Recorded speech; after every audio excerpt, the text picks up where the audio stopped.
Saint Seiya est une œuvre légendaire, mythique, qui a marqué des générations et des générations et qui continue encore aujourd'hui à tourner nos têtes avec ses spin-offs. Mon grand-père a vu Saint Seiya, mon père a vu Saint Seiya, j'ai vu Saint Seiya et mes gamins verront Saint Seiya, mon pote. Cette œuvre est littéralement éternelle, bien que parmi les facteurs de son grand succès, nous pouvons citer son histoire, son inventivité ainsi que ses valeurs et ses différentes sources d'inspiration. Il y a aussi, pour les jeux de fatboy et glandus que nous étions, ses attaques. Et ouais, il va sans dire que Saint Seiya a des attaques d'anthologie. Pegasus Ryuseiken, Diamond Dust, Rosan Shoryuha, Ryoku Tensho ou Nebula Storm sont des attaques qui déchirent. De là étant dit, nous allons tout particulièrement traiter les attaques des Gold Saint, les 12 chevaliers d'or.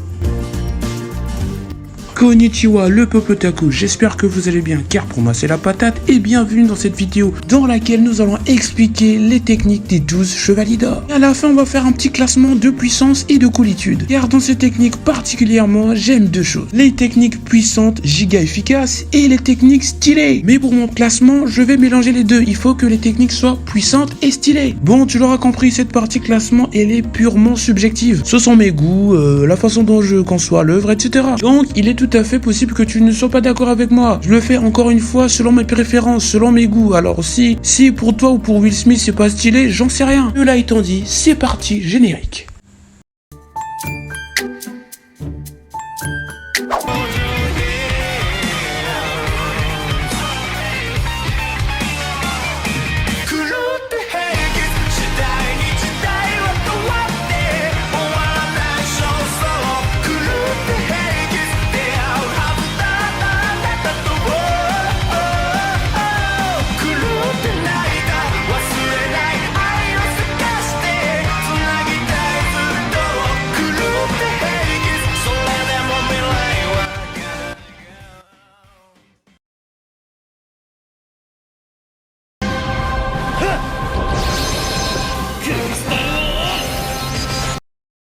En suivant l'ordre des maisons du zodiaque, nous allons commencer par Mu, chevalier d'or du bélier, avec sa toute première technique qui apparaît dans l'œuvre, le Crystal Wall, à traduire par mur de cristal, qui est un incassable mur de cristal qui non seulement a la capacité de bloquer toute attaque extérieure, mais en plus de renvoyer des attaques ennemies. Le Starlight Extinction, qui est traduit en français par l'extinction d'une étoile et doublé dans la VF de Saint Seiya Hades par la mort d'une étoile, c'est une technique qui a la capacité de téléporter son adversaire jusqu'à un lieu lointain tout en affaiblissant son cosmos. C'est en quelque sorte une technique interdimensionnelle. Sa troisième technique n'est autre que le Stardust Revolution, qui est une technique par laquelle Mu crée grâce à son cosmos une galaxie qui fait tomber une pluie de météorites sur son adversaire.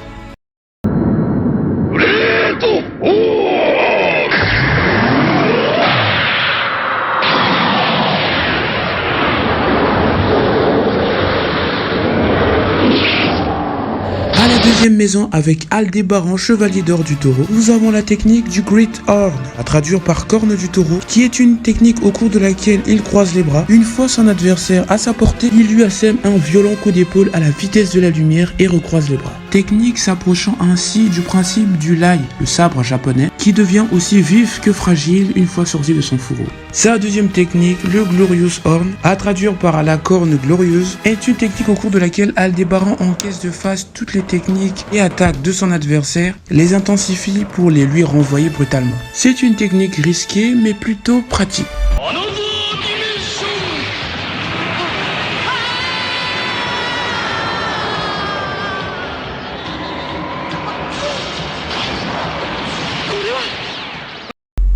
Nous poursuivons avec Saga des Gémeaux avec sa première technique Another Dimension, une autre dimension qui ouvre une brèche interdimensionnelle qui aspire son adversaire et le condamne à errer pour l'éternité dans une dimension parallèle.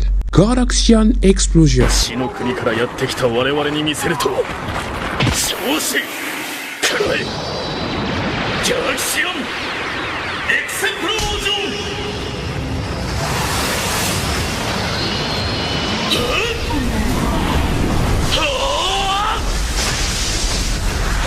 Sa technique la plus puissante qui, comme son nom l'indique, fait vivre à son adversaire une explosion d'ampleur galactique. C'est une technique au cours de laquelle Saga assène des coups à son adversaire qui auront l'ampleur et l'intensité de différentes planètes qui lui explosent littéralement à la gueule. Ouais, c'est fort de café.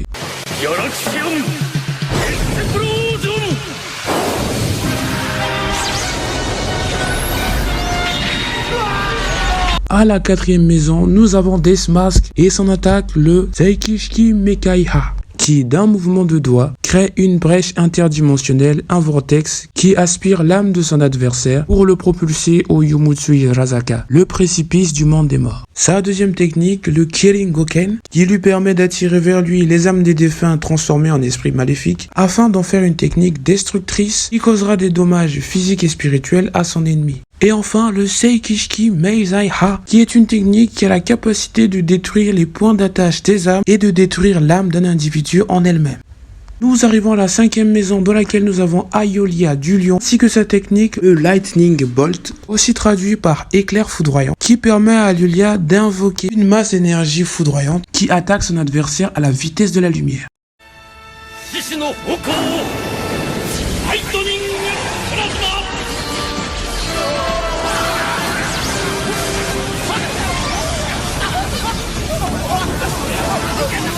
Lightning Plasma, sa technique fétiche par laquelle d'un mouvement de poing, il active à une vitesse ahurissante des lasers électrifiés qui se ruent vers son adversaire afin de le détruire en l'électrocutant, et ce, à la vitesse de la lumière.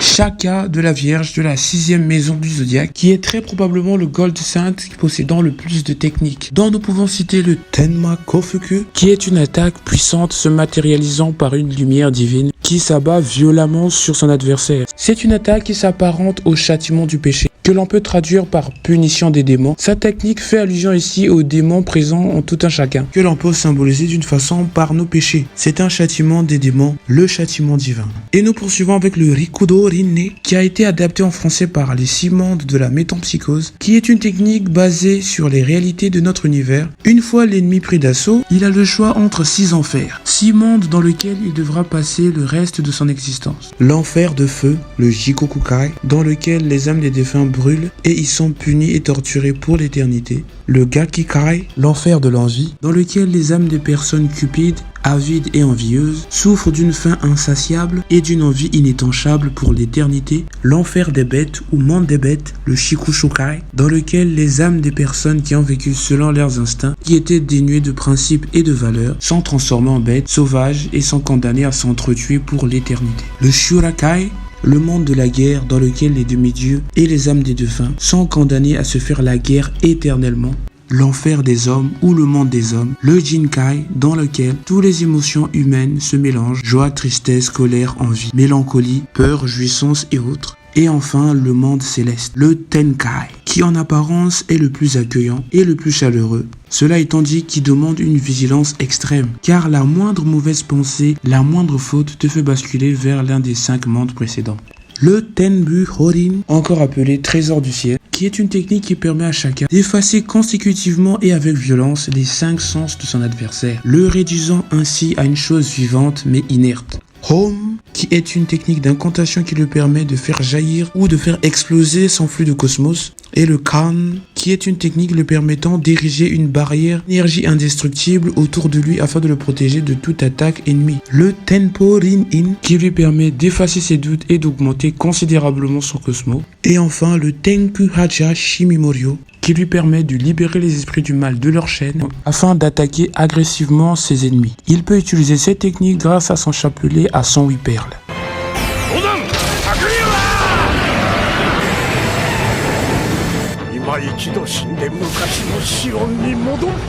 À la 7e maison, nous avons Doko Gold Sainte de la Balance avec sa célébrissime et légendaire technique Rozan Shoryuha, le dragon ascendant de Rozan, qui est un coup de poing sous forme de uppercut longitudinalement placé, rapide, précis, décoché avec une puissance considérable. Le Rozan Hyakuryuha, son dragon ascendant de Rozan, permettant de décocher une multitude de coups de poing s'apparentant à des centaines de dragons qui transpercent, déchiquetent et ébranlent tout ce qui est à leur portée.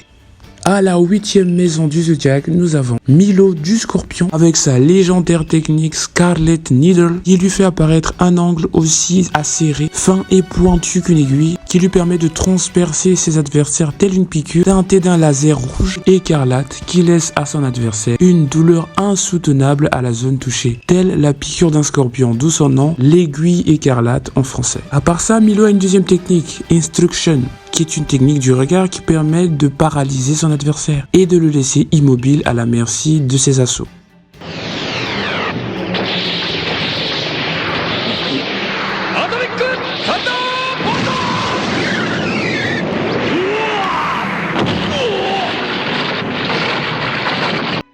Dans le 9e temple du Zodiac, nous avons le chevalier Aiolos, chevalier d'or du Sagittaire avec sa technique Atomic Thunderbolt, qui s'apparentant au Pegasus Ryuseiken permet d'asséner une multitude de coups de poing transformés en masse d'énergie lumineuse qui frappe violemment son adversaire. Sa technique la plus connue, Sagittarius Golden Arrow, à traduire par la flèche d'or du Sagittaire, qui grâce à son arc décoche une flèche gorgée de cosmos à la vitesse de la lumière qui ira automatiquement se planter dans la cage thoracique de son adversaire ou tout simplement vers sa cible. Et enfin Infinity Break, dans laquelle d'un coup de poing, il projette des millions de flèches de lumière vers son adversaire.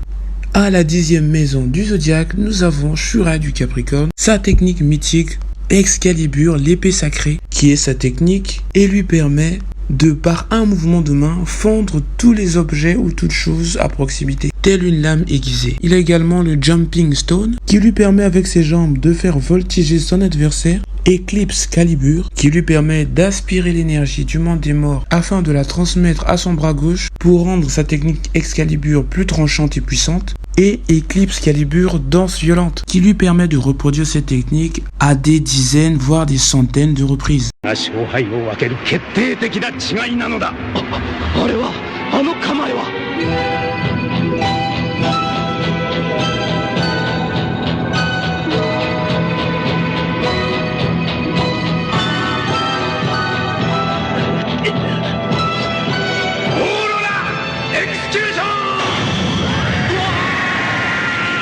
À la 11e maison, nous avons Camus, chevalier d'or du Verseau, avec sa technique Diamond Dust ou Diamondo Dosto, la poussière de diamant, qui est une technique par laquelle il intensifie son cosmos et le froid glacial de ce dernier, puis le projette en produisant des millions de fragments de glace s'apparentant à du diamant, lui permettant de geler son adversaire à une vitesse fulgurante et de transformer en bloc de glace toutes les choses à proximité. Et sa technique la plus puissante, Aurora Execution, l'exécution de l'aurore, par la position de ses bras en forme de jarre, il décoche un froid maximal qui frigorifie jusqu'à l'organisme de son adversaire, annulant ainsi toute possibilité de survie. Il a également une technique Freezing Coffee, le cercueil de glace, qui lui permet d'ériger un cercueil de glace indestructible pour son adversaire, afin de le frigorifier à tout jamais.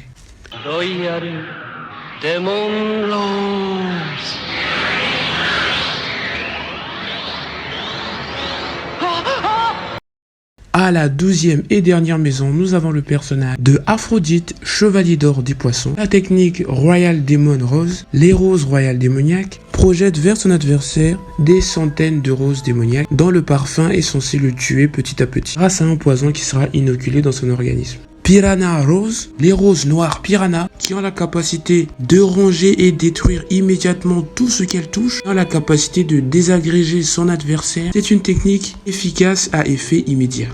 Bloody Rose, les roses blanches sanguinaires. Une fois qu'elles sont projetées par Aphrodite, elles vont s'enfoncer ipso facto dans le cœur de sa victime et se gorgent de son sang. Et une fois que les pétales de la rose sont teintés de rouge, entièrement, son adversaire trépasse. Nous passons maintenant à la partie classement, dans laquelle je fais le classement des techniques selon moi les plus puissantes et stylées. À la toute dernière place, je mettrai l'Excalibur de Shura. À la 11e place, le Scarlet Needle de Milo. À la 10e place, je placerai les Royal Demon Rose de Aphrodite. À la 9e place, je place le Seikishiki Mekaiha de Deathmask. À la 8e place, le Infinity Break de Aiolos du Sagittaire. La 7e place est donc offerte au Rosan Yakuryuha de Doko. À la 6e place, le Glorious Horn d'Aldebaran. À la 5e place, nous avons Aurora Execution de Camus.